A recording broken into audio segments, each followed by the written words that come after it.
My wife has a removable face. I've never glimpsed what lies beneath it, but my best friend has. Samantha told me about it on our third date. We were watching a movie on her couch when I made my move to kiss her.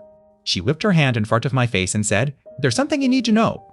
I braced myself for the usual breakup speech. Then she said, "I have a removable face." I thought it was a joke, but her expression was deadly serious. "No, my face is literally removable." She lifted her chin and traced her jawline with a finger.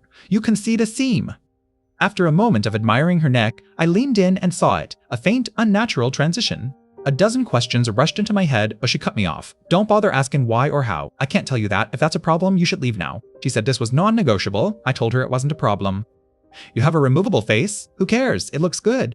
Then she explained the rule. Once a day, she has to remove the face and disinfect the inside. If she doesn't, it will rot.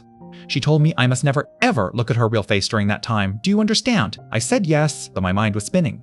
She went into the bathroom and left me alone to think. If I was there when she came out, great. If I was gone, she'd understand. I sat in stunned silence. Was it a joke? A delusion? Or maybe she had a horrible accident? Burns, acid, machinery? Underneath, maybe just raw muscle. But wasn't that what we all are under the skin?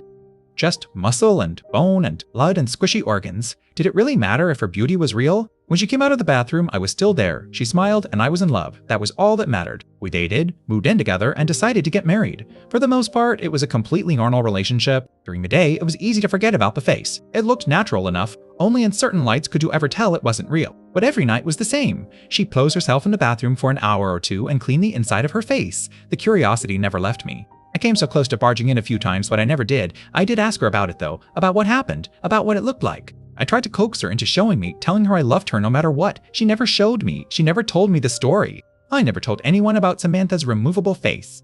It wasn't my business to share, except once, at my bachelor party. We rented cabins in Big Sur. After everyone passed out, I stood on the cliffs with my best friend Chris, looking down at the Pacific waves. Standing there, I told Chris about Samantha's removable face. At first he thought I was joking. Then he had 1,000 questions I couldn't answer. Chris couldn't let it go. He kept asking, "What's underneath? Doesn't that drive you crazy, not knowing?" I shrugged and said lots of things I don't know. Then Chris said, "She's about to be your wife and you don't even know what she looks like. You could set up a camera in the bathroom, that's where she does it, right?" I laughed it off, but the suggestion planted a seed. A camera in the bathroom, just to peek, just to satisfy the curiosity that had been eating at me for years. I never set up that camera. I told Chris to drop it, and he did. Because I realized something. The not knowing was part of loving her. I didn't need to see what was underneath. I already knew who she was, and that was enough.